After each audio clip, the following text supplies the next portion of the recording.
ha ido? ¿Han tenido oportunidad de hojear el libro? ¿Sí? ¿Han tenido?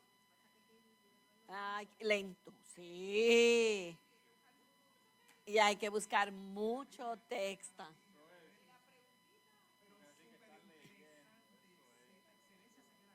Sí, pero que mucho hay que profundizar, ¿verdad?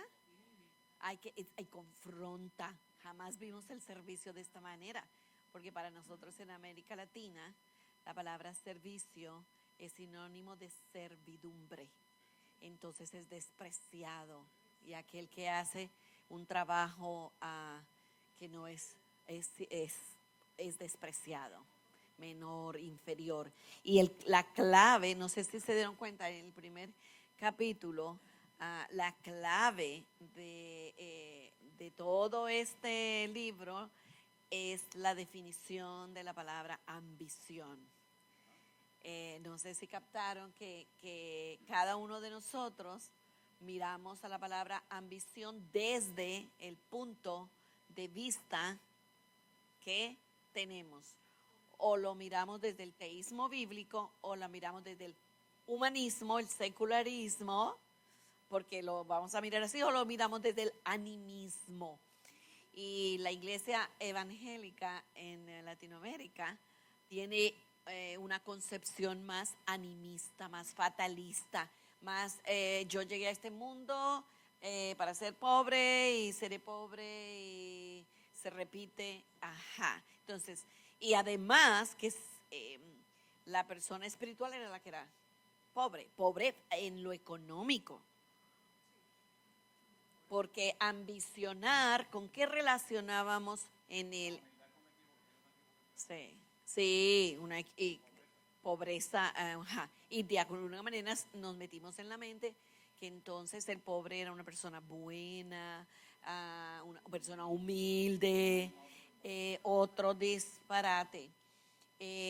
Por lo tanto, la clave del libro está en el concepto de la ambición, la definición de la palabra ambición. Y es que quiero tocar algo más antes de... pero Lisset nos hizo una panorámica de todo el libro sobre el servicio, donde nos ayuda.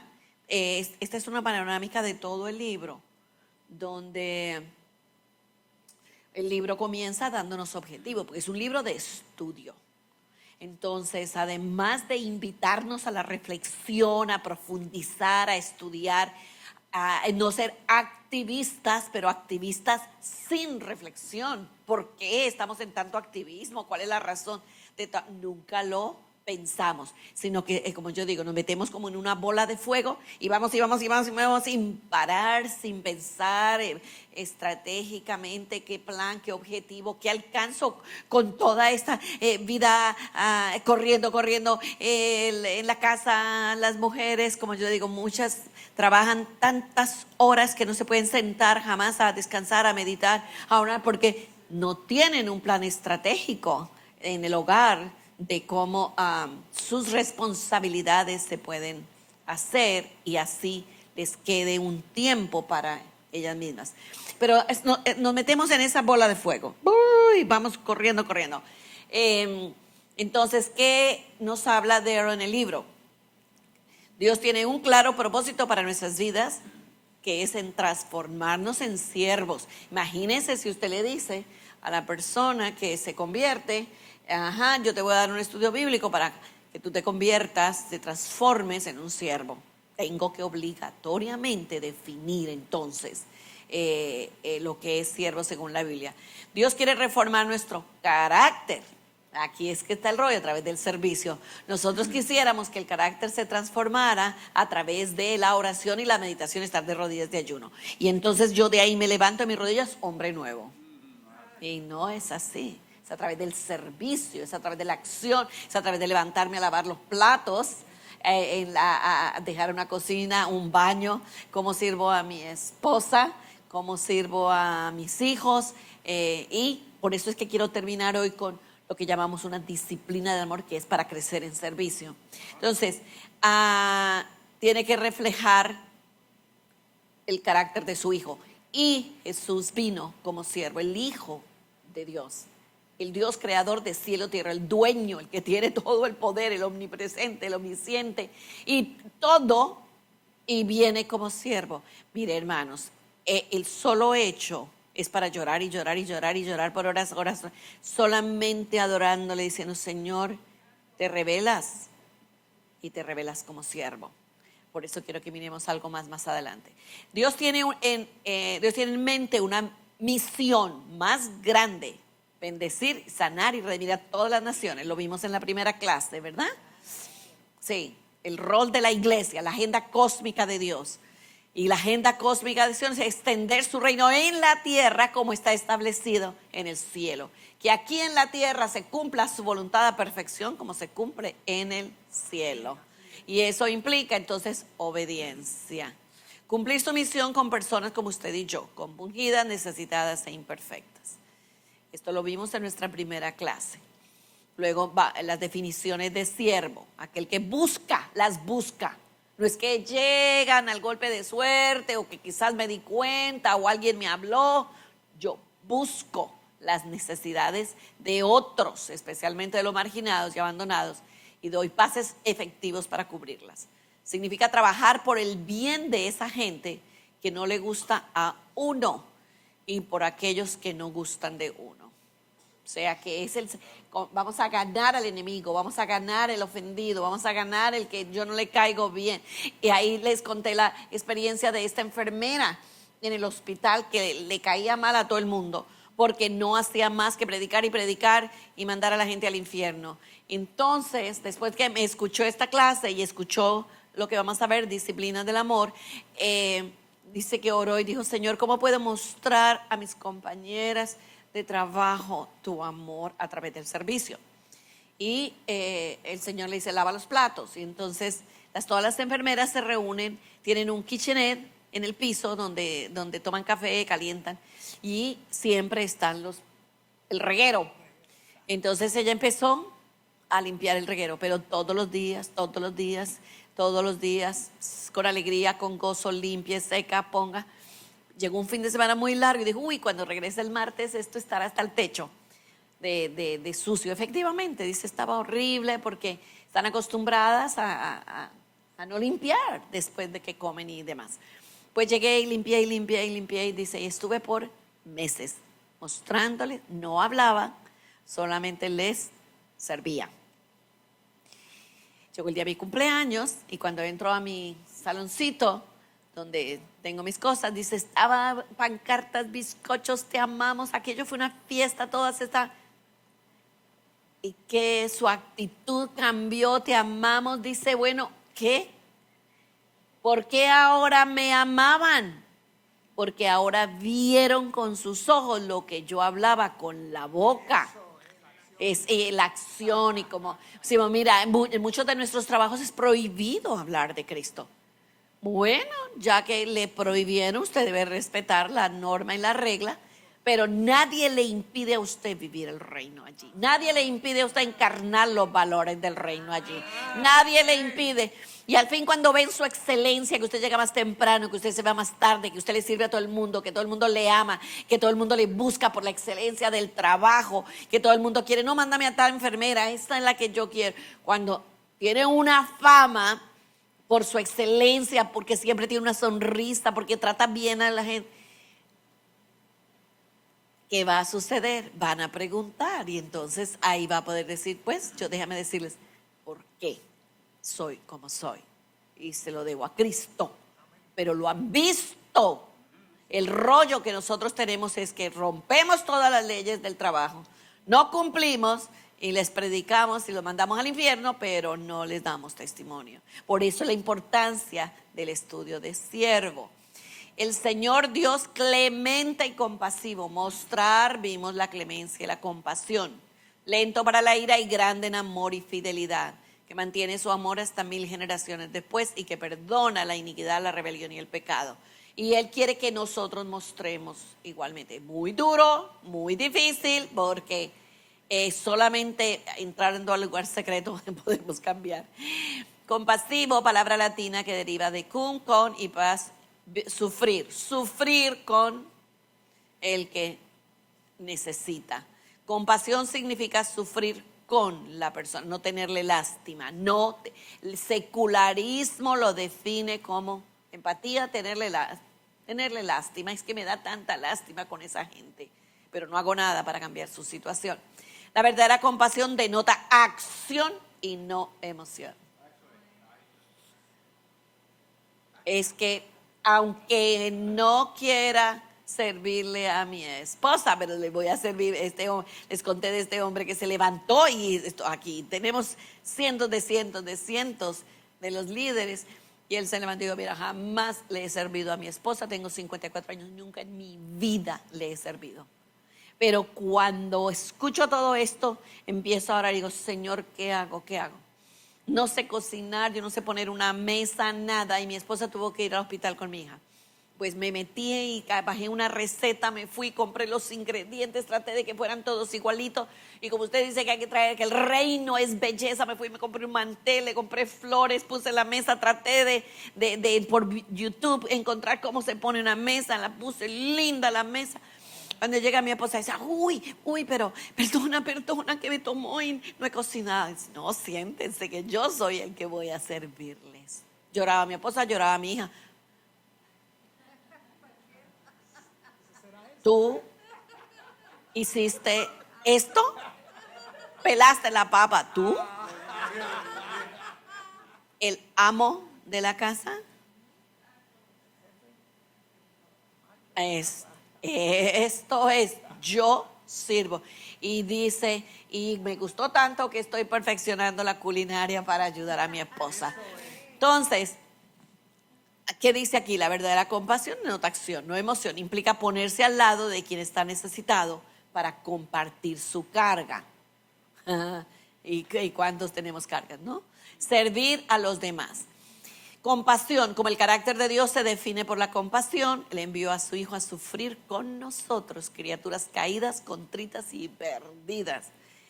Haciéndose semejante a los seres humanos, se humilló a sí mismo y se hizo obediente hasta la muerte y muerte de cruz. Lo que más refleja, hermanos, la imagen de Dios en nosotros es el servicio.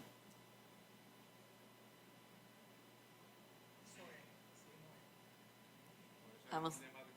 Sí, así es, no hay. Por eso necesitamos memorizar esto de Filipenses, ¿no? Él es preciso morir para vivir y dar para obtener.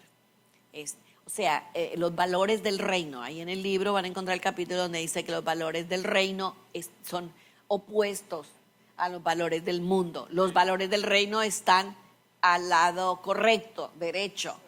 Nosotros pensamos que no, que son los valores del reino los que están malas, los que están al revés. Pero recuerdan, Cristo, desde que el hombre pecó, lo que ha intentado es revertir lo que el pecado quebrantó. Por lo tanto, dice: pero la iglesia de Occidente ha sido neutralizada por la agenda y la escala de valores del secularismo, desgraciadamente. Buscamos realización a base de esfuerzo, no teniendo en cuenta la palabra de Dios. Buscamos la vida cómoda, de paz personal, y ni pensar, ¿no?, que nuestra comodidad o paz o armonía vaya algo a distraerla por tomar cuidado de una persona, por traerla a nuestra casa. Esto ni pensarlo. El secularismo, fíjese que no era así. Fíjense que las generaciones anteriores tenían compasión, pero hoy día el consumerismo, el mundo material, el que la vida se trata de lo que tienes, no realmente de quién eres, entonces nos ha llevado a vivir una vida así.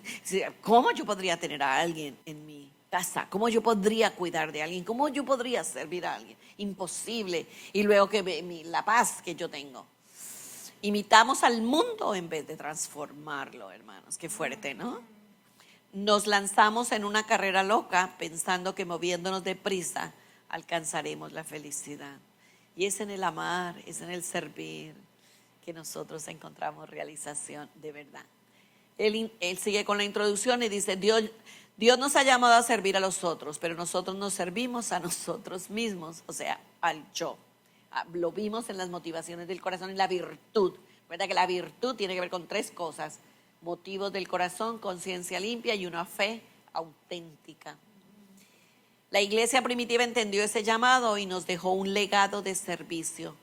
Edificó posada para viajeros, hospitales para los enfermos, asilos para los pobres y orfanatos para los huérfanos. Cuando llega Hitler al poder, ¿qué hizo con todos los que estaban impedidos? Los mandó matar, pueblos completos. Él no podía pensar que hubiera alguien débil o con una necesidad en Alemania. Toda esa gente tenía que ser eliminada. Es la sobrevivencia del más fuerte. Esto es lo que nos ha traído el socialismo, el comunismo. Esta es su agenda. Pero su mentira y su engaño es de que nosotros somos los que cuidamos del pobre y del necesitado.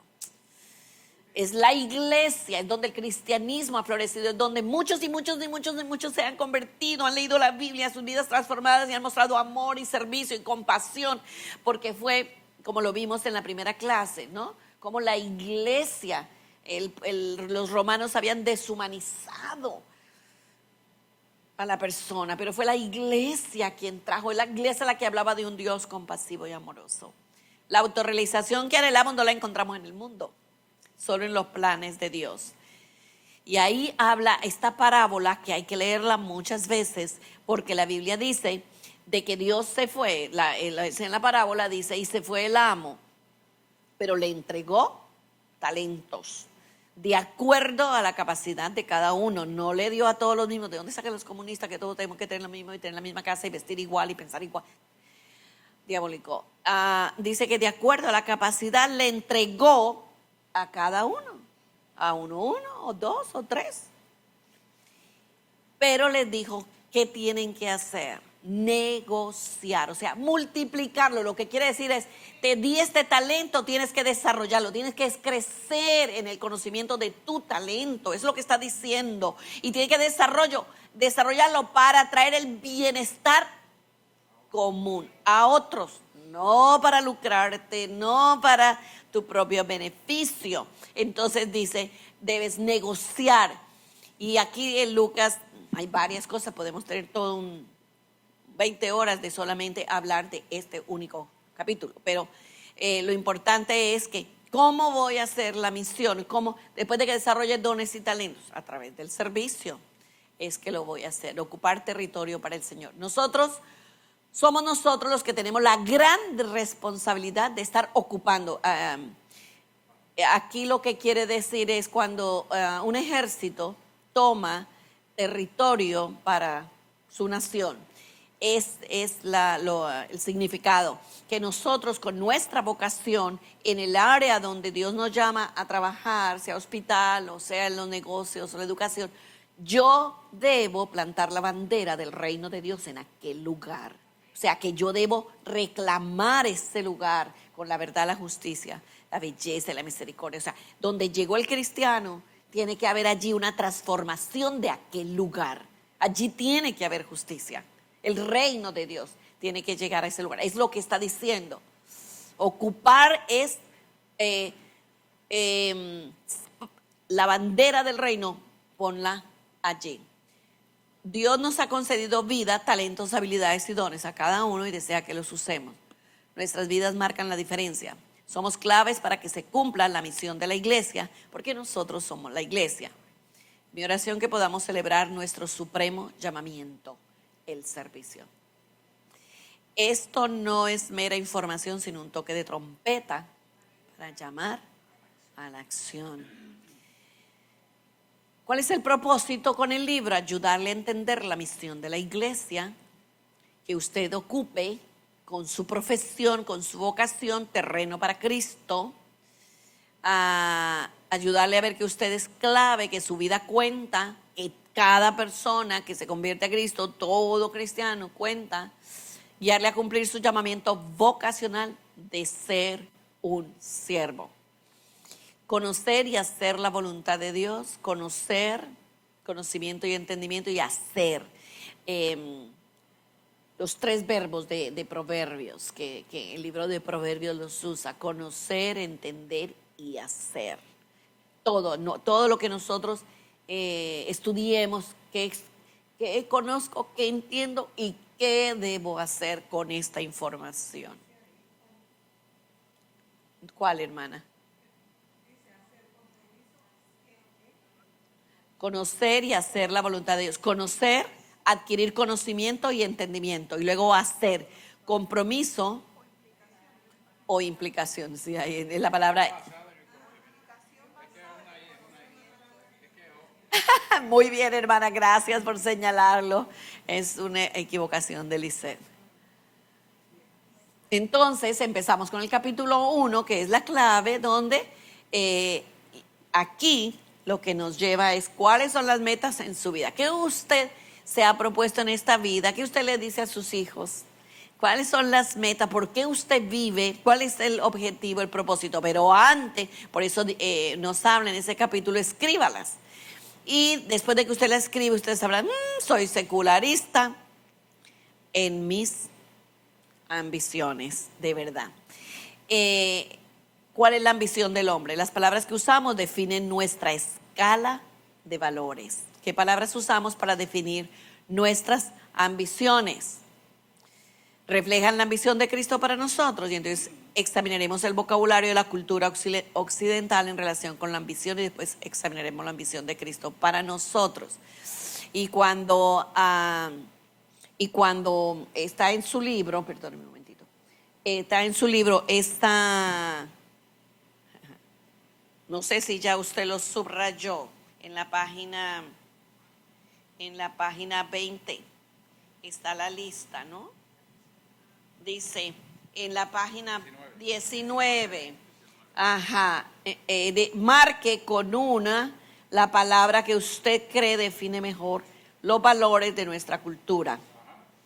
Los objetivos, no sé si ya, ¿qué palabras ustedes subrayaron? A ver, la cultura esta puertorriqueña de nosotros, ¿qué tenemos? La cultura. Sí, la cultura persigue. En la cultura puertorriqueña, y claro, y luego yo con esta lista me identifico. Pero cuando nosotros miramos a nuestra cultura puertorriqueña, ¿qué nosotros perseguimos? ¿Qué estamos persiguiendo? Según ¿qué palabras escogieron ahí? Esto se ha hecho alrededor del mundo y más o menos son las mismas. ¿Qué queremos? Influyente, grande, líder, señor, el director, prestigio, propietario, rico, superior, sí, definitivamente. O sea, ven, sí, todo lo que usted quiera.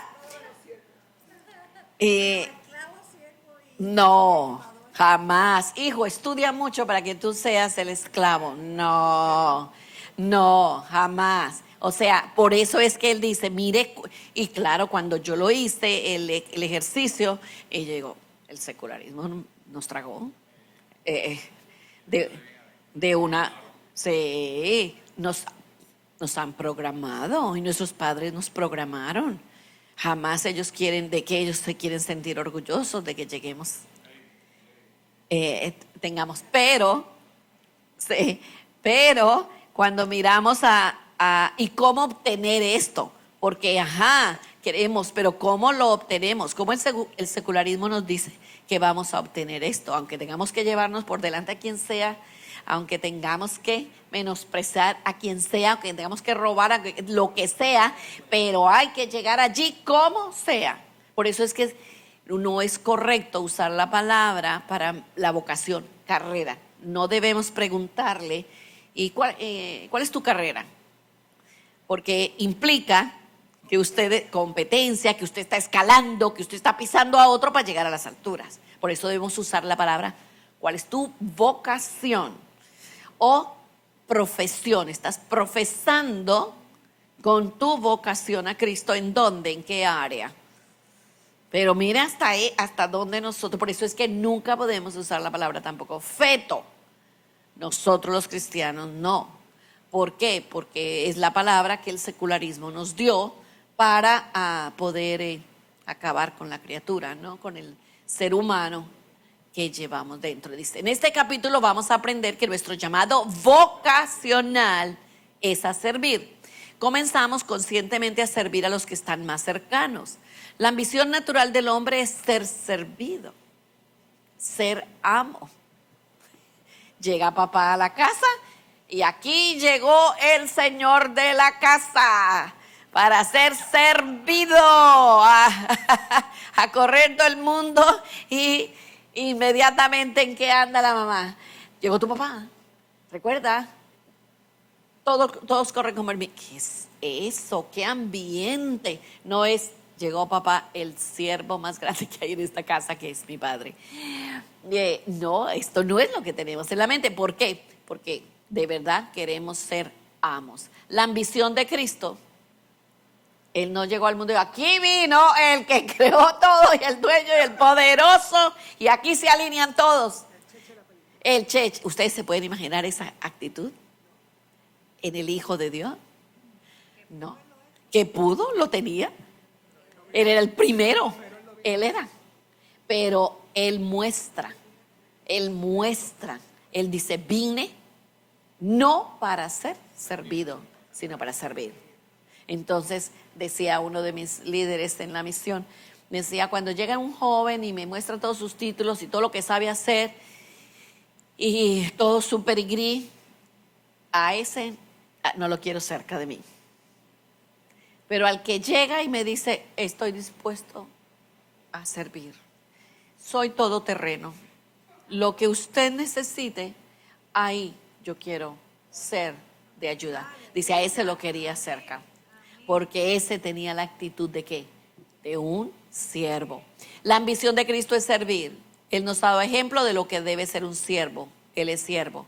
El hombre natural concede un alto valor al ejercicio del poder, la autoridad, el control. Lo que pasa es que todas estas palabras en el secularismo están ligadas con poder, con autoridad, con control. Nuestra sociedad define la grandeza en términos de autoridad, poder y triunfo. Esta cultura menosprecia la postura de siervo. Sin embargo, ese es nuestro llamado vocacional como cristianos. La voluntad general de Dios es que seamos hombres y mujeres piadosos, así como Dios. La voluntad particular de Dios para cada individuo es con quién se casará, dónde ha de vivir, qué estudios cursará. Estas cosas serán reveladas a medida que cumplimos la voluntad de Dios. Pero hacer lo que Dios me haya llamado a hacer, lo tengo que hacer con la actitud de un siervo. Entonces Jesús invirtió la escala de valores del mundo. El objetivo normal del hombre es ser amo. Pero Cristo nos instruye a aspirar a ser siervos. No quiere decir que no ocupemos posiciones de poder. Lo que está diciendo es, cuando ocupes las posiciones de poder, sea esposo, sea padre, sea gerente, ¿cómo lo vas a hacer? Con la actitud de un siervo. Es lo que está diciendo. No está diciendo que no debemos anhelar llegar a las posiciones de poder. No. Lo que está diciendo es, tu vocación y llamado es servir en el área que Dios te haya llamado a servir. Y por tu servicio, que tu disposición, tu actitud de ayudar y de servir a otros, entonces, ¿de dónde va a venir el poder y autoridad tuyo? Del servicio. Interesante, porque le decía yo, para no hablar de político ninguno, tú anhelas repetir, ganar, necesitas aprender a enseñar a tu gente a servir. Y el primero que debe estar en esas puertas eres tú. Y tú conoces la palabra, pero no la sabes aplicar. Porque tu pastor no te ha enseñado a servir. Qué duro, ¿verdad? Duro. Y se lo dije. Y tú puedes ser el presidente de los Estados Unidos, tú puedes ser el gobernador, y de hecho eres el alcalde, pero tiene que ser así. Y eso es un principio que tienes que practicarlo. Y no se te ha visto en tu gobernación. No se ha visto. No soy honesto. No se ha visto. Y entonces me dice, ¿por qué? Porque aún así roban. ¿Y sabes por qué? Porque no necesitas servir. Y es un servidor público. Fíjese que nosotros llamamos a los que trabajan en la política servidor público, pero sus intereses y tener la cantidad de gente para servirle sí.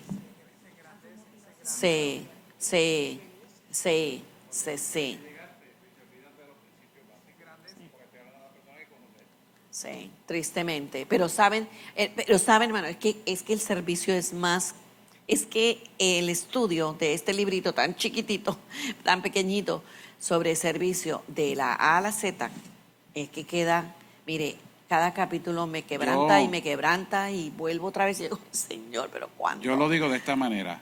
Mientras más alto el rango tuyo funcional, más oportunidades de servir tienes.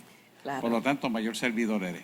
Claro. Porque quieras ser primero en este reino, aprende a servir. Ajá. Es lo mismo que Jesús le dio a sus discípulos. Mire, cuando yo llegué a Cape Town, en el 2010 hubo lo que Billy Graham comenzó, la Sunday, de reunir al pueblo de Dios para saber todo esto de evangelismo y dónde íbamos.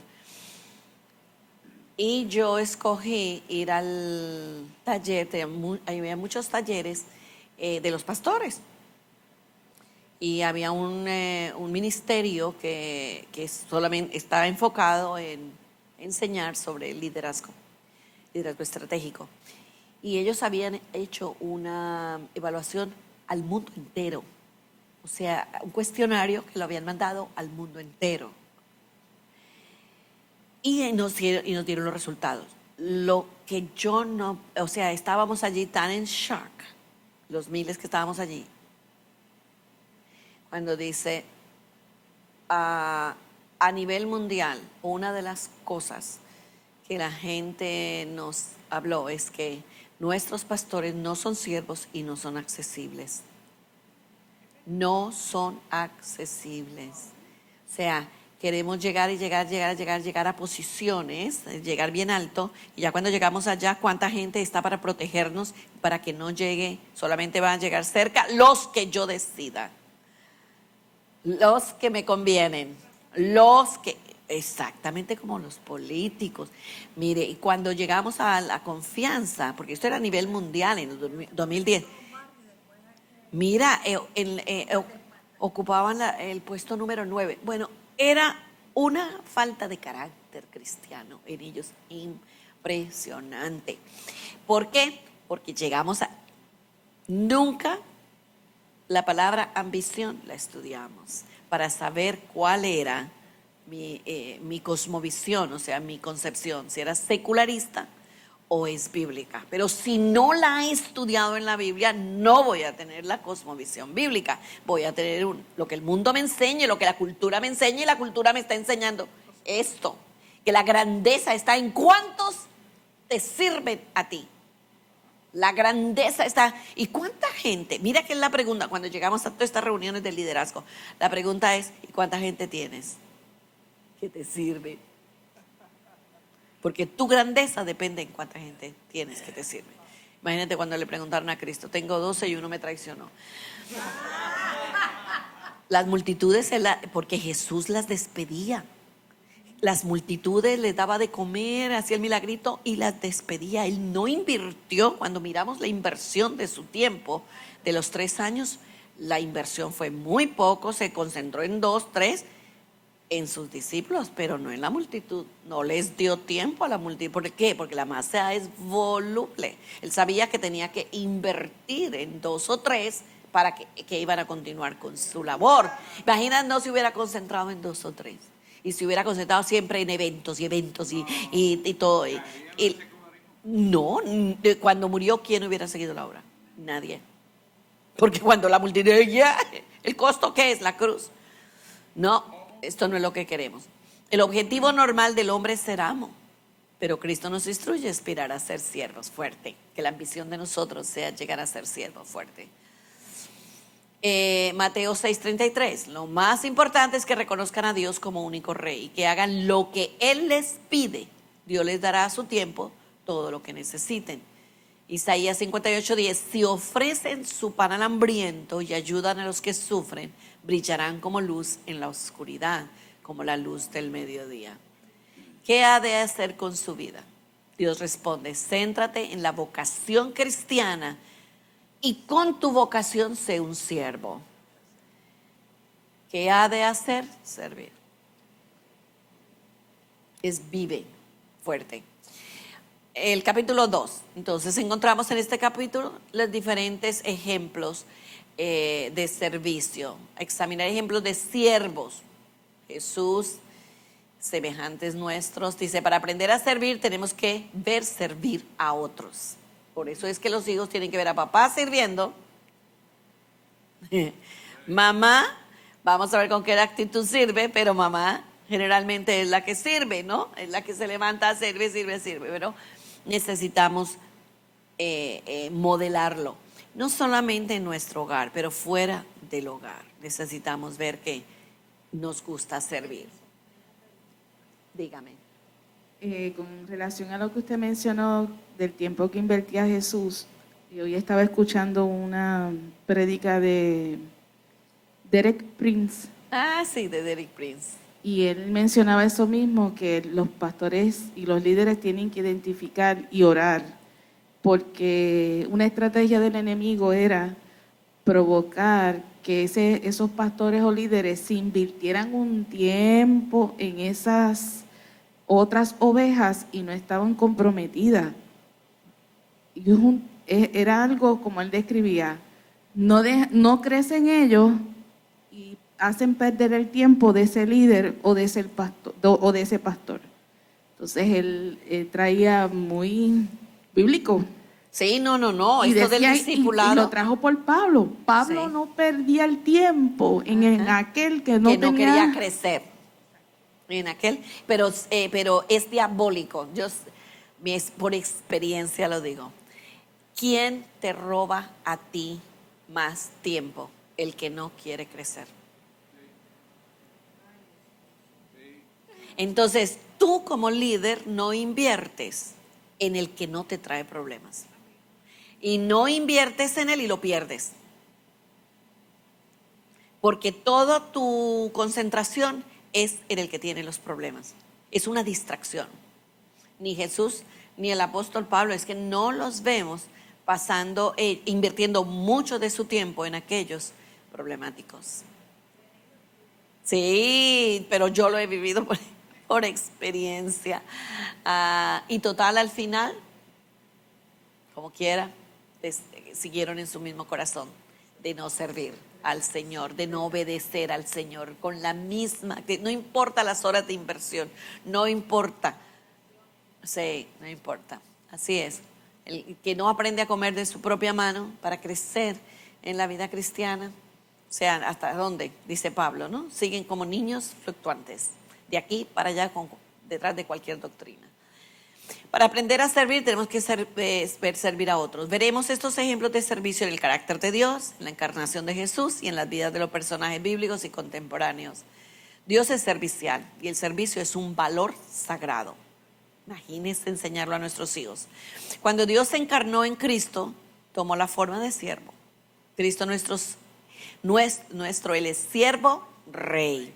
Vamos a aprender que Dios es un Dios que sirve y este conocimiento debe inspirarnos a adorarle. El Dios siervo, Dios es servicial, su carácter es un modelo para nuestra actividad, su amor es abnegado, servicial, su amor se expresa en el carácter y la encarnación de Dios.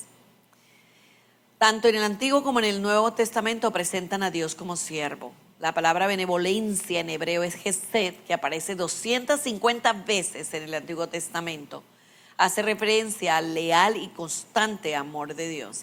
Describe su amabilidad y su misericordia con nosotros de manera práctica y cotidiana.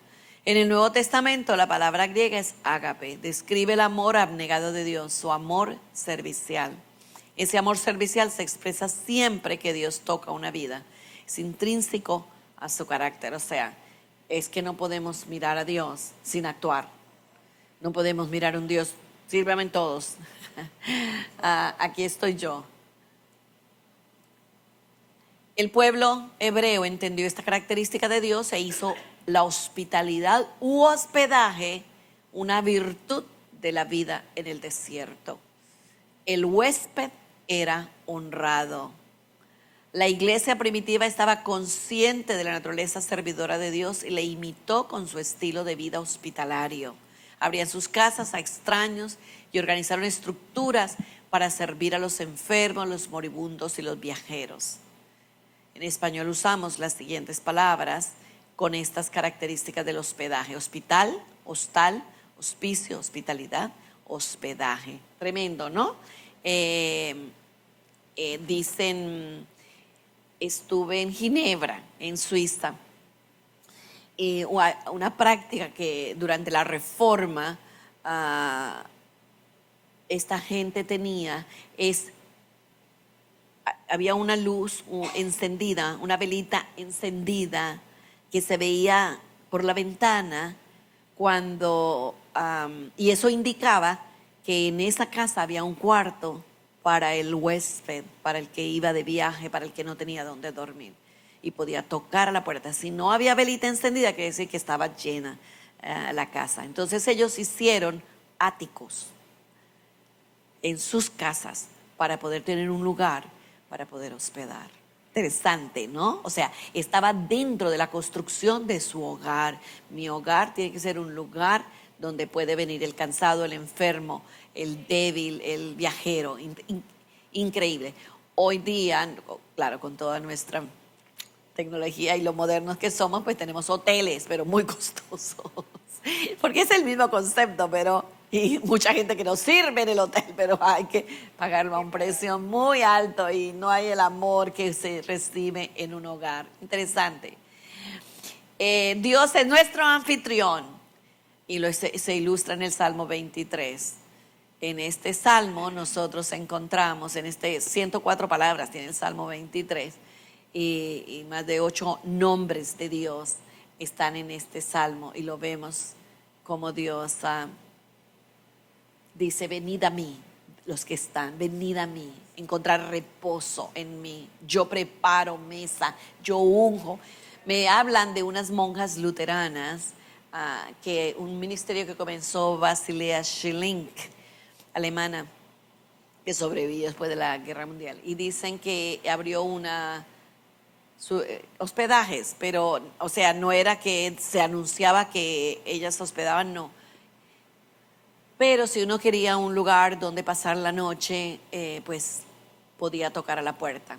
Y me dicen todos los que visitaron Yarley, eso era que tú llegabas y yo no sé cómo en algunos minutitos ellos ya sabían cuál era tu color favorito, qué flores te gustaban, cuál era tu comida favorita. Lo cierto es que tú llegabas al cuarto y ya encontrabas el color, las sábanas, las flores, todo lo que te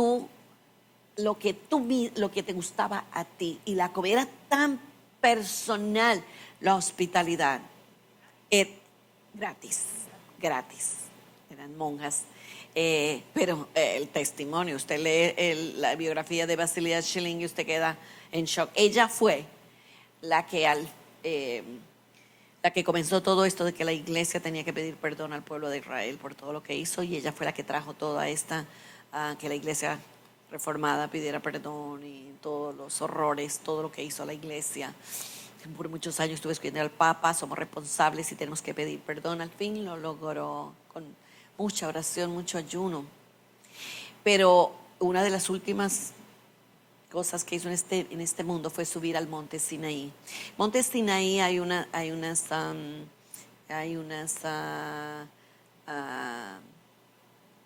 monjes y no se puede subir allí. Eso es sagrado, lo tienen en manos de estas, ¿cómo se dice?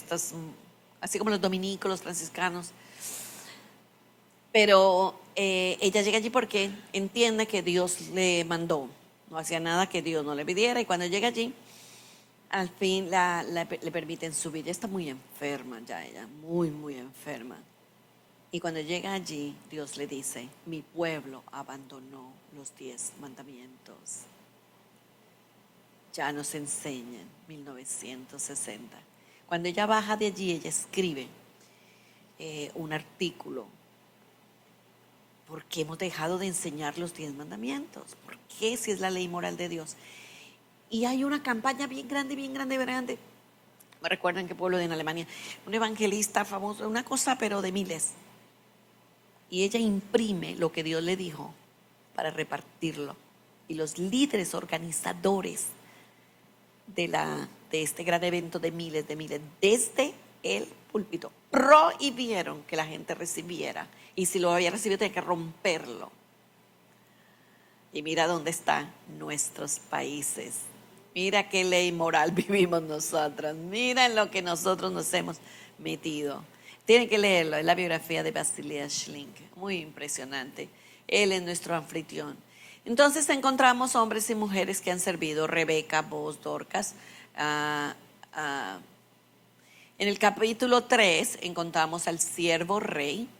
En este tercer capítulo vemos cómo el siervo rey no es una contradicción de términos. Jesucristo encarnó lo real y lo manual, o sea, cómo vivir aquí en la tierra. El liderazgo y el servicio no se contradicen. Para ser un buen líder uno debe ser un buen siervo, porque es liderar a través del servicio. Cristo ha creado un nuevo orden de siervos reyes. Nos gusta más rey, ser y siervo, ¿verdad? Un orden en el que los reyes deben servir y los siervos son dignos de alabanza. Como hemos sido llamados a ocupar el lugar que Cristo ocupó, somos llamados a ser siervos líderes. Esta es una posición de responsabilidad y no de poder. Pero esto es tan fuerte en nosotros que yo no sé de dónde han sacado, por ejemplo, vamos a la vocación del pastorado, que la posición de pastor no es una función, no es una responsabilidad, sino es un lugar de preeminencia, y de alguna manera como que el momento que ocupan esta posición les da poder, algunas veces como inmunidad a cumplir la ley, y todos en la iglesia tienen que cumplir la ley de cerrar la puerta menos el pastor. Él es el pastor, no se le pide. Porque sabe, para mí, ¿sabe cuál es el? Sí, sabe para mí. ¿Sabe cuál es el problema? Falta de identidad. Entonces, es gente que no tiene su identidad en Dios, en Cristo, que son portadores de la imagen de Dios. Y cuando llegan a alguna posición, la posición les da identidad. Y por eso caen en esta costumbres y terribles. Y se fue, no, tiranos, dictadura. Yo soy semidioses de la tierra y yo estoy aquí para ser adorado y para ser servido y me rindan pleitesía. Pero como el siervo de Dios cayó en este mismo que el mundo. Otra vez, nunca se estudió la palabra ambición bíblicamente. Sí, es una cosa como, bien difícil y bien cuesta arriba llegar a una reunión de pastores. Ustedes no saben cómo es, esto es bien difícil. ¿Por qué? La posición nos da identidad. Y aquí está diciendo, no. Como hemos sido llamados a ocupar el lugar que Cristo ocupó, somos llamados a ser siervos. Esta es una posición de responsabilidad y no de poder. Este capítulo nos muestra cómo el liderar y servir se complementan. El liderar, o sea, nos está llamando a liderar porque debemos ocupar posiciones de autoridad en la tierra. Pero cuando ocupemos las posiciones de autoridad, ¿cómo lo hacemos? Ahí es que está el secreto. Este capítulo 4, aquí habla de las motivaciones. Ya hablamos ayer cuando estudiamos carácter, ¿no? ¿Por qué servir? La respuesta depende de nuestra concepción del mundo, así como de la idea de la relación entre la fe y las obras. ¿Por qué quiero servir? Hay veces pensamos que el servir nos da entrada al reino de los cielos más rápido, o favor, o tenemos favor de Dios. Entonces, más vale que yo esté metido en cuanto ministerio y cuanta cosa, y sirvo aquí, corro allí, y estoy sin descanso, y no puedo disfrutar de la vida, y no puedo disfrutar de un plato de comida, y no puedo de la familia, nada. ¿Por qué? Porque pienso, por eso dice que la motivación depende de la relación entre la fe y las obras. Porque si no, vamos a servir para pensar que tengo favor y que voy a tener favor de Dios. Por eso dice, este capítulo se divide en 3 partes principales. Examinamos la aparente paradoja entre la fe y las obras, y luego por qué de servir, y estudiamos las respuestas bíblicas, o sea, la motivación. Y hermanos, tiene que ser la obediencia, ¿no? La fe y las obras. La iglesia ha estado dividida sobre este tema por los siglos de los siglos de los siglos. La Iglesia Católica Romana se benefició de decir que éramos salvos por obras y construyeron los imperios que permanecen hasta el día de hoy. Porque las riquezas del mundo ellos sí que las han sabido capitalizar. La fe y las obras, o la ley y la gracia.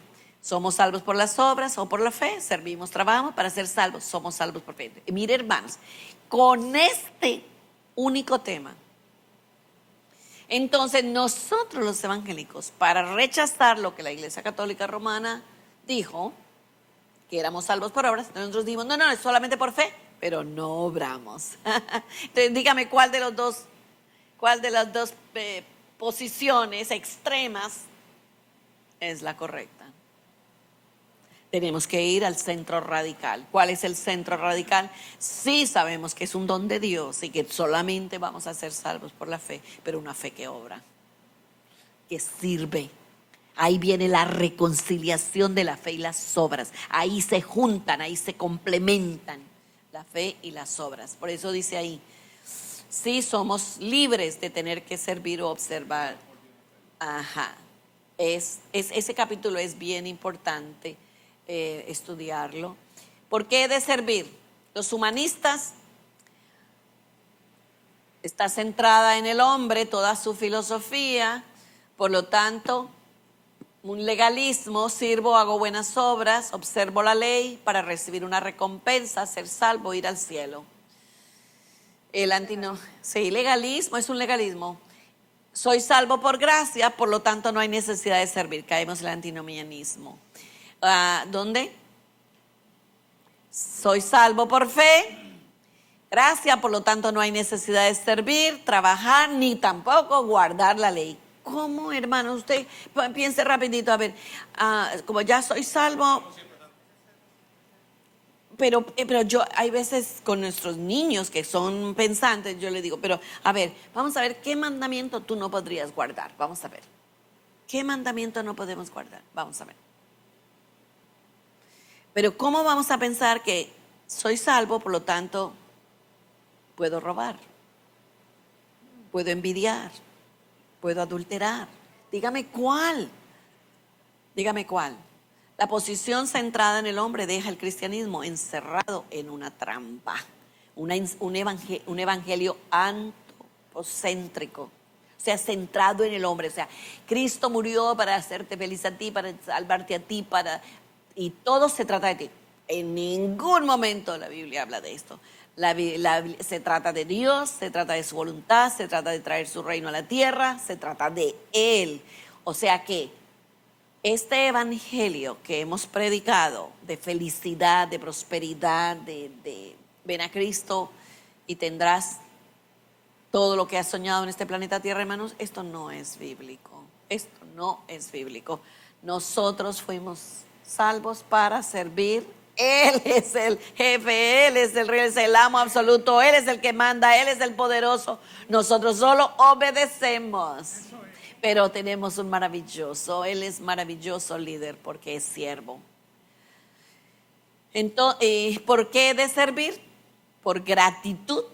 Sirvo porque estoy agradecido a Dios por la salvación, agradecido por la bendición, agradecido que tengo vida, agradecido que tengo una mente para pensar, agradecido que puedo escudriñar, que puedo crear, agradecido.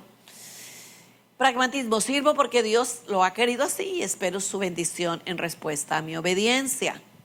Sirvo por obediencia, sirvo porque Dios me ha ordenado hacerlo. Él es rey, Él es Señor, soberano y dice, sirve. Dios es servicial, por lo tanto no hay conflicto entre el liderazgo y el servicio. Un buen líder será un buen seguidor. El cristiano cuenta con 3 motivos para servir: amor y agradecimiento, pragmatismo y obediencia a Dios y sus mandamientos. A esto nos llamó Dios y nos dio ejemplo. No nos ha mandado a hacerlo sin Él haberlo hecho. El objetivo del capítulo 5 es llegar a conocer las riquezas de nuestra herencia y permitir que este entendimiento nos ayude a servir a las personas que quizás tendamos a evitar de manera natural. Conocer mejor la libertad que tenemos en Cristo y traducir esto a la atmósfera de las iglesias, donde como cristianos podamos crecer en todo lo que Dios tiene para nosotros. Por lo tanto, aquí examinemos estos 5 puntos. Un siervo pertenece a otro, un siervo es un adorador, un siervo es un hijo de Dios, un siervo es un miembro del cuerpo de Cristo, un siervo está bajo autoridad. Imagínense enseñando nosotros desde el púlpito a nuestra gente por meses y meses, y la palabra, y siervo, y hay que servir, y siervo. Hermanos, ¿qué clase de persona produciría el púlpito? Un empresario que sirve, un médico que sirve, un maestro que sirve, un esposo que sirve, una esposa sirve, un hijo que sirve. O sea, ¿qué clase de persona entonces produce el púlpito? Un siervo. Este capítulo es bien importante porque es el capítulo que habla sobre la libertad. Volvemos a reafirmar que los conceptos que consideramos opuestos son complementarios. Descubrimos que en Cristo los siervos y los esclavos son libres. Entonces, cuando usted no es libre, cuando usted vive como el secularismo enseña, yo soy el amo, tengo poder, quiero más poder, yo tengo autoridad, quiero más autoridad, quiero el control. O sea, usted es una persona atada. Increíble, ¿no? Este capítulo es tan revelador de mostrarnos la naturaleza de la esclavitud o cautiverio, y el pueblo romano, el 80% de toda la población era esclava. ¿Y qué clase de esclavitud? Cuando estudia la historia de lo que hicieron los romanos, y un 80% de toda la población eran esclavos. La naturaleza de la libertad y la práctica de la libertad. Entonces ahí habla de, queremos entender la libertad y vivir como hombres y mujeres libres. Y solamente lo vamos a lograr cuando entendamos de qué se trata el servicio. La naturaleza del cautiverio o esclavitud.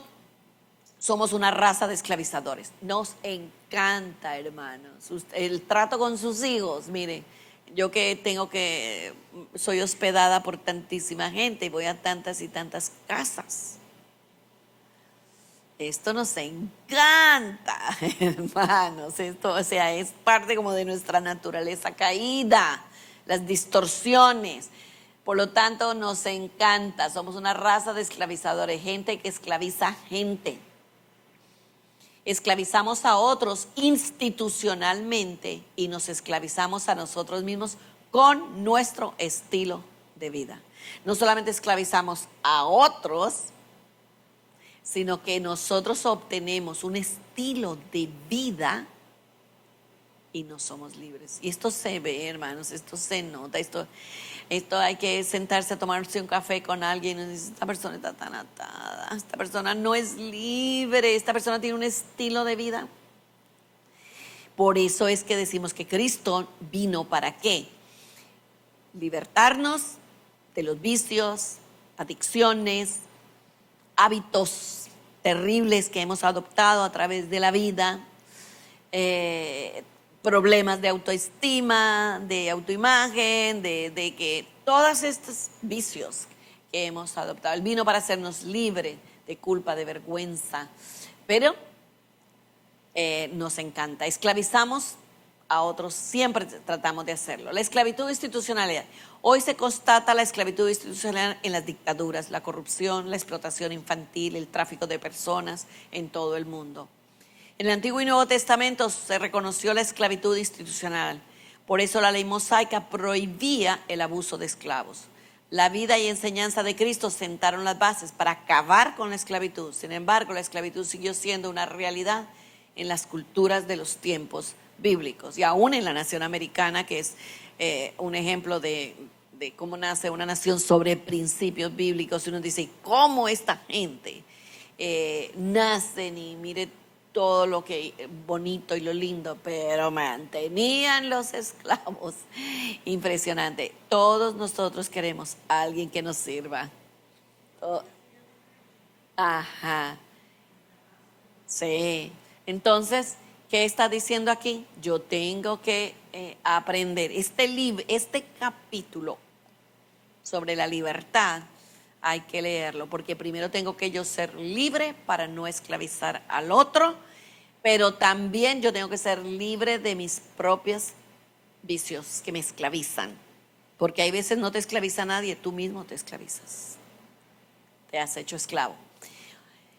Otras definiciones de esclavitud: esclavizados por otras causas, estructuras sociopolíticas que limitan la libertad de expresión, prensa, religión, educación, socialismo. Carencia de las necesidades básicas de la vida, empleo, asistencia médica, alimentos. Sí, hermanos, este tema de la pobreza es un tema que hay que estudiarlo desde el punto de vista bíblico, y hay que estudiar sobre la justicia desde el punto de vista bíblico, porque de verdad las naciones son pobres porque nosotros las hacemos pobres, y son prósperas porque nosotros las hacemos prósperas. Pero necesitamos mirar a este pecado tan grande de la injusticia en la institución. Y también hay esclavitud espiritual. O sea que de alguna manera nosotros hemos estado viviendo en esclavitud. La obra de Cristo para ganar nuestra libertad, la cruz. Euletheria, palabra griega que significa libertad, y aparece en los versículos anteriores. La noción de libertad también está implicada en otra palabra griega, agorazo, que significa comprar o adquirir por el precio debido. El agora era el mercado de las ciudades antiguas, donde gente acudía a comprar y vender sus mercancías.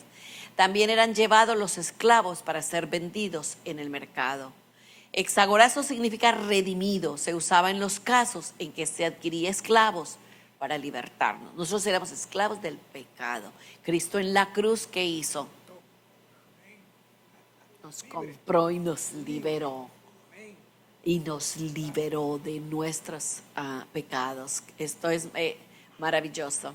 Se examina el sufrimiento, el otro capítulo que se experimenta en la vida cristiana. Examinaremos la entrada del sufrimiento en el mundo como consecuencia de la caída. Examinaremos el sufrimiento de Cristo y la naturaleza y sentido del sufrimiento para los cristianos. El sufrimiento puede ser usado por Dios para moldearnos y madurarnos en Cristo. Los valores más sagrados y deseados de la sociedad occidental, ¿cuáles son? Comodidad, paz personal y prosperidad. Sacrificamos cualquier cosa, inclusive a Cristo, por la buena vida. Actuamos como si creyéramos que lo bueno es lo cómodo y lo que nos hace sentir bien. Nos comió el secularismo, el consumerismo nos comió. A la inversa, si algo duele, es difícil y exige esfuerzo, entonces es malo. Y se lo pasamos a nuestros niños. Entonces, cuando él tiene que esforzarse para estudiar y demás, es malo. Y él dice, y no me gusta, y no lo quiero, y esto es malo. y el brócoli no me lo como, y la medicina y lo que sea. O sea, es todo lo que tiene en su boca. Esto es malo, porque no me da entretenimiento, me da paz, no me da. Pero ¿de dónde lo he escuchado? De nosotros. La paz personal, el evitar los problemas y las pruebas, se torna en mi prioridad. No para yo tener la paz, pues me he zafado de toda responsabilidad, de toda carga, para yo ser feliz. ¿Quién dijo esto? El secularismo, el humanismo, pero no la Biblia. La prosperidad, tener lo que querramos, cuando lo querramos, es uno de nuestros objetivos importantes. Es lo que el secularismo nos dice. Lamentablemente, las metas de la sociedad secular se han convertido en metas de la iglesia. Y la prosperidad y la riqueza se han infiltrado en nuestra teología. Dios desea lo mejor para su pueblo y lo mejor es una buena vida. Esta teología no da cabida a los pobres, ni a los países en vías de desarrollo, ni a las bienaventuranzas, que podemos pasar meses estudiando las bienaventuranzas. Si uno no tiene lo mejor, es por falta de fe o porque ha fallado en nombrarlo y reclamarlo. En esto hemos caído. No obstante, hay que evitar glorificar la pobreza. Tampoco queremos glorificar el sufrimiento y el conflicto. No debemos reaccionar a la teología de la comunidad haciendo el del sufrimiento nuestra meta y fuente de orgullo. Entonces, ¿vio? Otra vez, él habla todo el libro del centro radical, porque nos vamos a los dos extremos.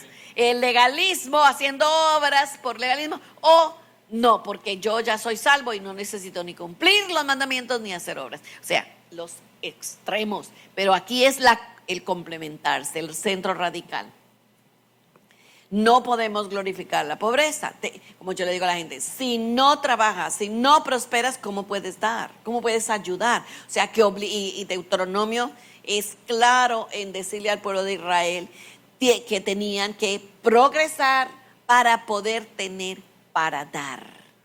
Entonces, tenemos que obligatoriamente animar a nuestra gente que eche para adelante y que prospere y que trabaje duro para que tenga y que invierta y pueda hacer capital y crezca y prospere para poder dar a otros, para poder ayudar al pobre, al necesitado, a la viuda. No debemos reaccionar a la teología de la comunidad. Un mundo caído está marcado por el sufrimiento. Aquí vamos a sufrir porque el pecado fue lo que trajo sufrimiento. Sin embargo, el sufrimiento no carece de propósito o beneficio. Nuestro Dios maravilloso,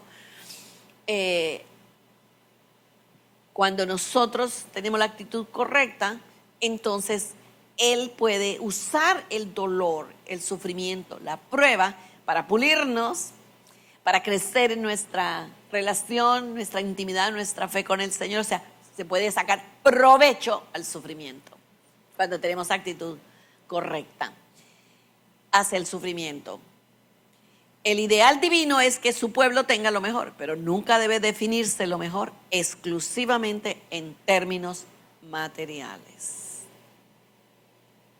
Con el consumerismo que tenemos tan impresionante, porque el capitalismo, hay una distorsión en este momento tan grande que nos ha llevado a esta carrera sin fin de obtener y obtener y obtener y obtener y obtener cosas. Terrible. Estaba leyendo los alemanes tienen en este momento un rollo con el reciclaje porque no saben ya más dónde poner basura y resulta que ellos fueron siempre muy cuidadosos de la mayordomía de la tierra. Pero la gente tenía en toda su vida máximo 3 mudas de ropa, en toda su vida. Pero hoy día es desechable la ropa. Y entonces, como la ropa es desechable, número 1, ha bajado la calidad y todo lo demás, porque imagínense si tú vivías con 3 mudas toda tu vida, ¿qué calidad de ropa era? Era que te duraba, las cosas duraban, pero hoy todo es desechable. Entonces, la gente, ellos calculan que tienen más o menos 700 mudas de ropa. Ellos han calculado, acuérdate que son alemanes, acuérdate que el europeo te va a llevar a todo a la estadística. Entonces, ellos dicen, más o menos vas a tener en tu vida 700 mudas de ropa. ¿Y cuántos zapatos? Y todo este rollo. esto lo multiplicaron por toda la población, por todo. Mira qué vamos a hacer con toda esta basura que crea la ropa. Pero el problema también tan grande para reciclar, porque es como que la mitad del país se tiene que convertir en esto. Están haciendo a la gente consciente de que no tienen ahorro, que por estar compra que te compra, y están haciendo a la gente consciente. Pero mire quién hace consciente a la gente de la mayordomía. El secularista ateo que no cree que Dios existe. Y nosotros los cristianos, ¿cuándo nos sentamos para mirar estas cosas? Y mirar y decir, wow, ven acá. ¿En qué contribuyo? No sé si ustedes están siendo más intencionales con el reciclaje en sus hogares, pero más vale que estemos siendo bien consistentes. No porque creamos la agenda esta socialista en que se han montado los socialistas para decir que en 12 años se acaba el mundo y que ya no los carros y que andemos todos en bicicleta y que el caballo otra vez lo rescatemos y que pero ese extremo no nos puede llevar a nosotros al otro extremo, que no me importa y que no soy intencional con el reciclaje. Y cuesta esto del reciclaje, cuesta. Déjeme decirle que no es tan fácil. Es otro estilo de vida, hay que cambiar la mente y hacerlo. Debemos reconocer que la victoria llega a través del sufrimiento. En tiempos de sufrimiento, Dios el Padre nos tiene en la palma de la mano, como dice Santiago. Entonces, el capítulo 8, la actitud del siervo, no nos pertenecemos a nosotros mismos, sino a Dios. Este capítulo se centra en la actitud. Imagine todo lo del servicio. Esta es la actitud que debemos tener como siervo. Estudiamos ya el carácter del siervo, estudiamos la motivación del siervo. Ahora vamos a la actitud del siervo.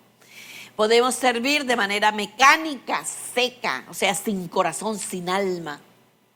Y el que es servido de esta manera, o sea, el que recibe el acto de servicio lo capta, de que no lo hicimos de corazón. Y sabe, y al final al final de las horas de servir, dígame a mí que vivo de esto, uno dice, ay, pero ¿para qué vendrían? Mejor no hubieran venido. Porque no estaba su corazón en lo que hacían. Era sencillamente para cumplir con esta responsabilidad. Entonces dice aquí, es mi deber y lo hago porque hay que hacerlo. Podemos servir a regañadientas, pero Dios ha hecho posible que sirvamos con corazones alegres y dispuestos. Somos libres para darnos por amor. Fuerte. En este capítulo hay que entender que las actitudes tienen consecuencia en nuestro estilo de vida. Para poder identificar una actitud tenemos que cambiar y tratar de hacerlo de manera concreta. La actitud del siervo, la actitud del corazón del siervo de Dios. Manténgase siempre en estado de alerta, pero confiando en Cristo, sean fuertes y valientes y todo lo que hagan, háganlo con amor. Hebreos. Abraham confió en Dios y por eso obedeció cuando Dios le ordenó que saliera de su tierra para ir al país que le daría, aun cuando no sabía a dónde iba. La actitud del corazón del siervo de Dios para con su ministerio. Cuando venga el Espíritu, Él les dirá lo que es la verdad y los guiará para siempre que vivan en la verdad. Él no hablará por su propia cuenta, sino que les dirá lo que oiga del Dios Padre. Y les enseñará lo que está por suceder. También les hará saber todo acerca de mí y así me honrará. Centrados en otros y no en uno mismo. La actitud del corazón del siervo de Dios hacia otras personas. Hebreos 5. Dios elige a los jefes de los sacerdotes para que ayuden al pueblo y para que presenten las ofrendas y sacrificios, para que Dios los perdone. Y como a esos sacerdotes también les resulta difícil obedecer a Dios, pueden mostrarse pacientes con los ignorantes y pecadores. El siervo ha de tener una actitud compasiva para con los que sirve. O sea, también nos dice cuál es la actitud correcta. La actitud del corazón del siervo de Dios ante las circunstancias, y mire la cantidad de versículos. O sea, lleno de versículos. Fíjese cuánto la Biblia tiene que hablar sobre que somos colaboradores con Dios. Por último, dice la actitud del corazón del siervo de Dios para con otros siervos. Yo que estoy preso por servir al Señor Jesús, les ruego que vivan como deben vivir quienes, como ustedes han sido llamados a formar parte del pueblo de Dios. Sean humildes, amables, pacientes, bríndense apoyo por amor los unos a los otros. Hagan todo lo posible por vivir en paz, para que no pierdan la unidad que el Espíritu les dio. La actitud debe ser de confesar las faltas, sumisión mutual, aceptación y búsqueda de unidad. Este es un siervo. Y no termina. En el capítulo 9, la conducta. Vimos carácter, vimos motivaciones, vimos actitudes, y aquí vamos con la conducta. ¿Cuál debe ser? ¿Cómo ha de ser nuestro comportamiento? ¿Cuál debe ser nuestro carácter moral?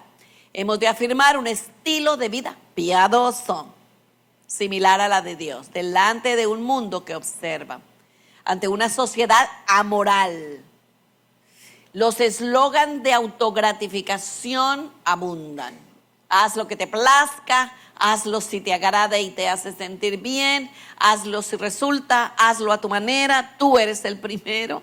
Esta actitud humanista de relativismo moral, centrado en el yo, una moralidad basada en la opinión personal y no en la revelación divina, se ha infiltrado en la iglesia. Mire, hermanos, me estoy leyendo un libro así de gordo, del libro de Éxodo, escrito por un judío. Es que, hermanos, al nosotros no estudiar a profundidad las implicaciones, lo que quiso decir Dios con cada mandamiento, hemos inventado nuestra propia moral. Es personal. Sí, tenemos que estudiarlo. Estoy en deuda, sí. Sí, esta actitud humanista de relativismo moral centrado en el yo. Los siervos de Cristo no deben imitar la conducta moral del mundo ni reaccionar creando sus propias normas de conducta. Los siervos de Cristo deben imitar la conducta de Cristo, modelo de varón santo y piadoso. Y ahí sigue. El siervo es llamado a andar de manera digna. Andar o conducirse hacen referencia a un estilo de vida. Nuestro estilo de vida o conducta debe ser digno de algo. ¿Digno de quién? Axios. En griego, digno de aprecio, comparable, estimable, que vale la pena. Dios nos llama a andar como es digno, a exhibir una conducta comparable al valor de su don. La conducta de Dios armoniza con su carácter. Si estamos en armonía con Dios, por Jesucristo se reflejará en nuestra conducta. El siervo es libre por medio de Cristo para andar dignamente. Y la santidad. O sea que en ese capítulo nosotros vamos a mirar la piedad, pero vamos a mirar el proceso. ¿Recuerdan? Voy de esta orilla del río a la otra orilla, y el proceso es la santidad. Perdón, la santificación. Y ahí, bueno, ustedes ya vimos las cualidades del carácter. Y hay que aprender. El capítulo 10, perdóname, hermana, sí, perdóneme. ¿Cuál? ¿Esta? Este es un versículo. ¿Esta?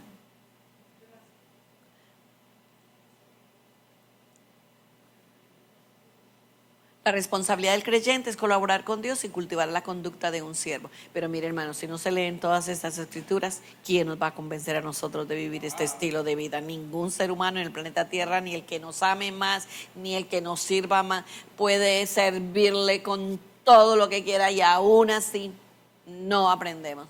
Porque es estudiando la escritura y llorando delante de Dios. Señor, aquí tú dices, ayúdame a obedecer tu palabra.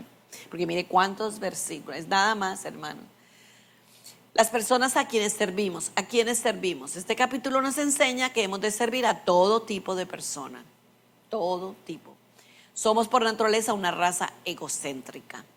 Cristo vino a servir. Como seguidores suyos, nuestro servicio ha de volcarse en los demás. En primer lugar, debemos servir a nuestro Creador y Redentor. En segundo lugar, a nuestro prójimo. El servicio a Dios, Salmo 100.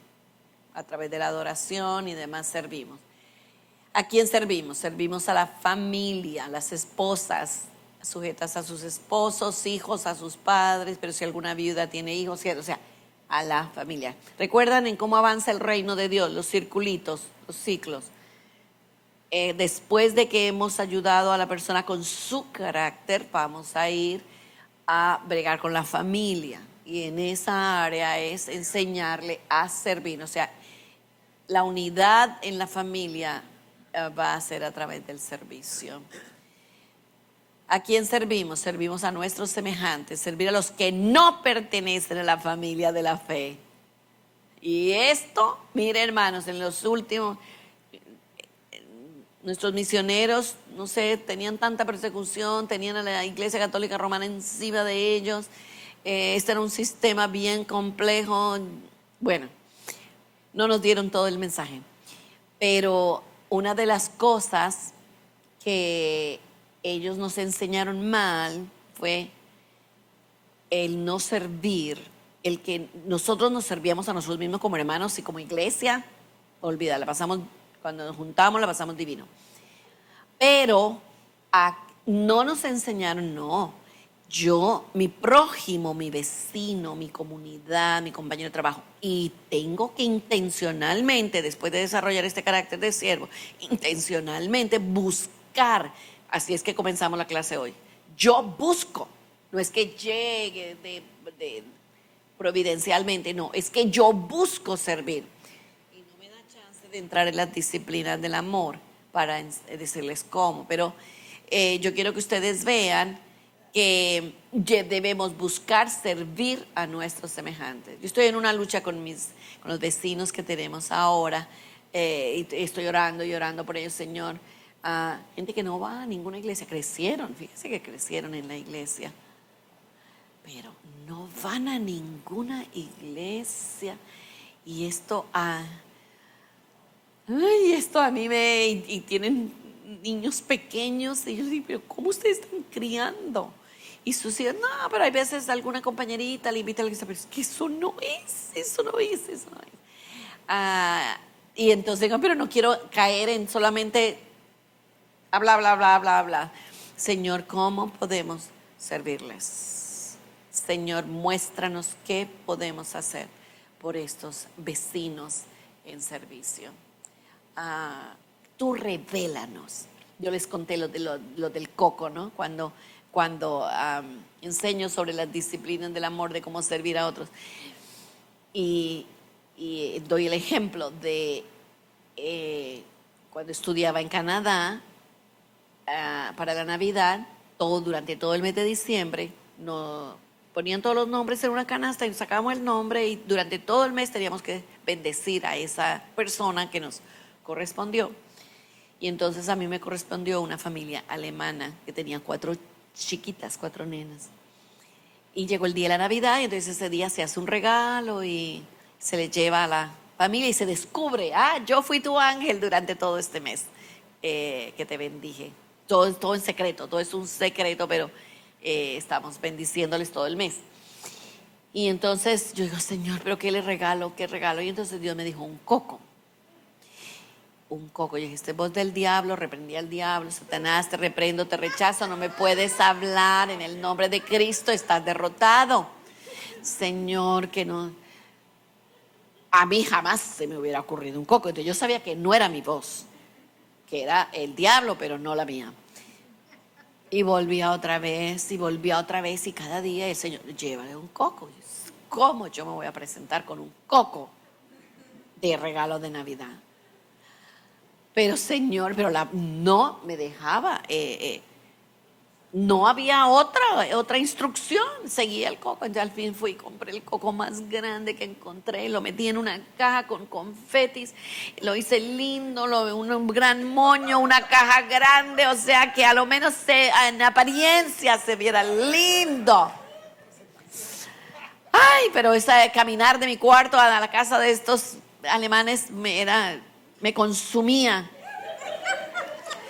Y cuando llego a la casa y toco, salen las niñas. Papi, llegó la Navidad. Y están tan felices que no esperan que este papá y mamá estén en la sala, todos sentados bien, sino que ellas se tiran sobre la caja, ellas reciben esa caja y se tiran sobre la caja. Y cuando, papá, un coco.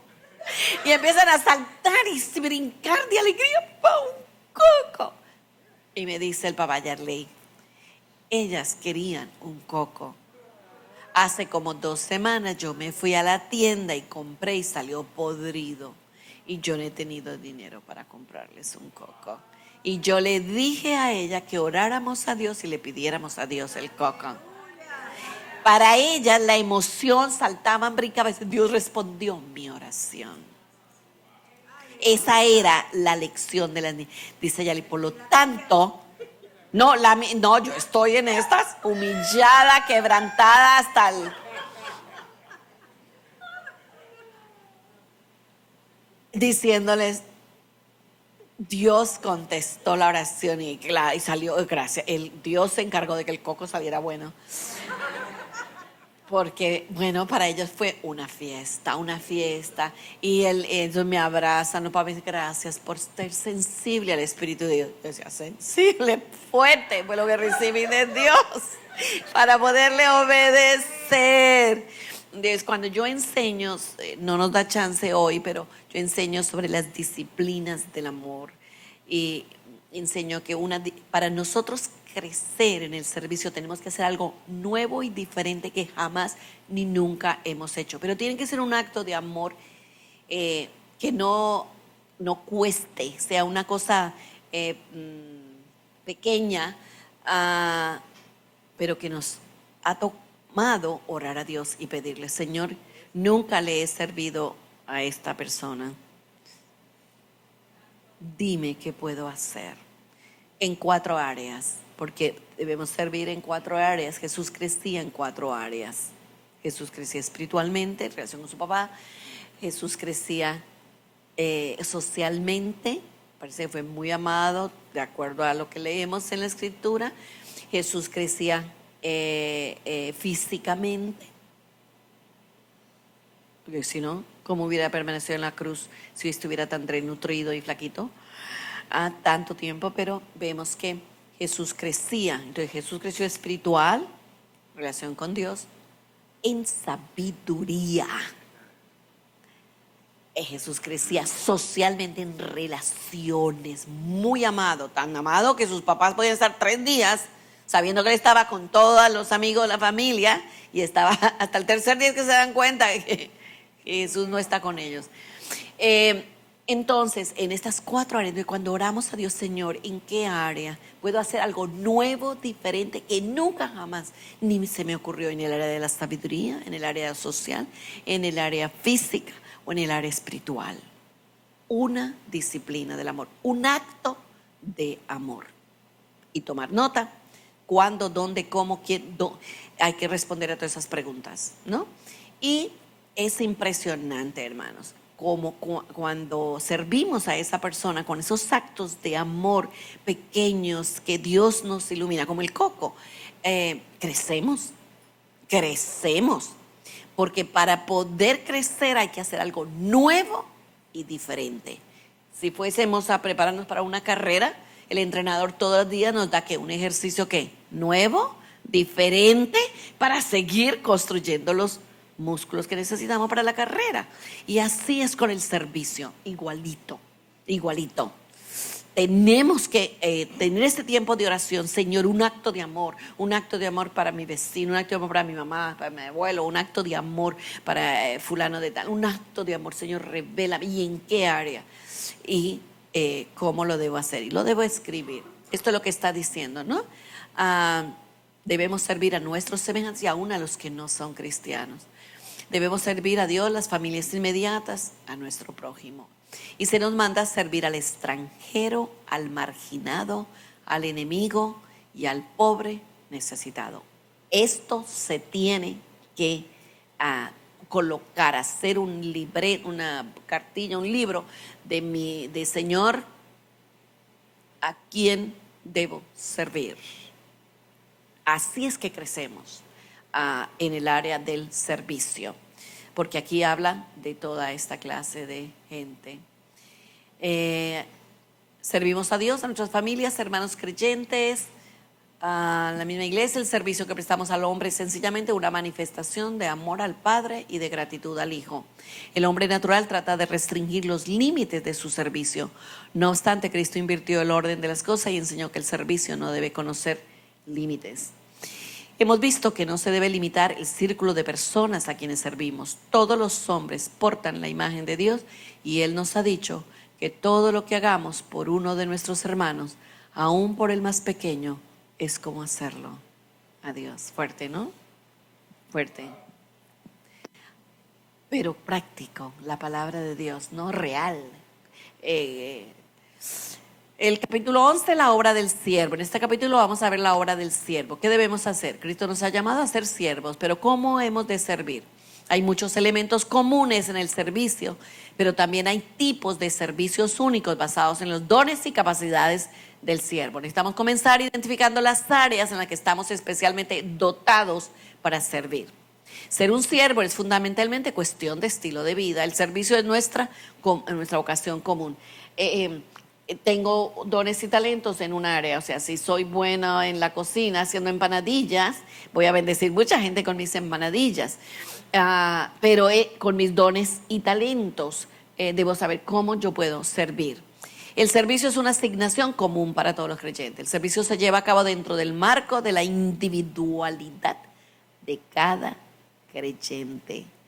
Cuando practico el servicio primero como individuo, yo, y entonces lo practico y lo hago y crezco y he madurado, entonces vamos a hacerlo como familia o vamos a hacerlo en la iglesia como dos o tres, ya nos ponemos de acuerdo. Ya ahí no son disciplinas del amor, sino son proyectos de servicio más con una trascendencia más grande. ¿Qué debemos hacer? La comunidad del servicio. Servir es común a todos los cristianos. Servicio es común a todas las relaciones. Servicio es común en su obra. Es trabajo que cualquiera puede hacer. Servicio tiene una base común. La singularidad del servicio individual, la unidad y diversidad en el cuerpo de Cristo. ¿Y dónde servir? Donde quiera que yo esté. El asunto del espejo, no quién, sino dónde. El asunto del acoplamiento es no de, sino en. El asunto del compromiso no es cuándo, sino ahora. O sea, ahí nos habla de dónde. Y el último, el compromiso. El compromiso del siervo. En este capítulo veremos de nuevo ejemplos de apatía y falta de compromiso de parte de nuestra sociedad y de la iglesia. Examinaremos nuestra disposición a involucrarnos. Podemos evaluarnos a nosotros mismos y ver dónde estamos faltos. La apatía, habla de la secularización, la ignorancia. Venga tu reino, venga tu reino. Isaías, de las regiones más lejanas yo los llamé a mi servicio, los elegí y no los he rechazado. Por tanto, no tengan miedo, pues yo soy su Dios y estoy con ustedes. Mi mano victoriosa les dará fuerza y ayuda. Mi mano victoriosa siempre les dará su apoyo. Tremenda promesa de parte del Señor a todo el que sirve. Damos gracias a Lisset por las horas de trabajo que hizo para darnos la panorámica del libro. Yo decía a ella, no sé cómo lo vas a lograr, pero quiero que trabajes en toda esta panorámica para lo menos como darles a ustedes hambre de meterse en el libro. Yo les quiero de verdad animar, sí, al final. Miren, hermano, de verdad, el apéndice, la evaluación personal que está aquí. Ajá. Pero mire, yo quiero animarles. Hágalo a nivel individual, pero si usted no es bueno, usted mismo se conoce a usted mismo y dice, ay, pero es que yo solo no me animo, no soy bueno. Yo necesito de otra persona que lo estudie conmigo. Hágalo con otra persona. Si usted no es muy bueno haciéndolo solo, entonces traiga 2 o 3 y estúdielo. Pero hermanos, ha sido un gusto estar con ustedes durante estos días, conocerles y de Vamos a verdad, darle un aplauso. gracias un millón.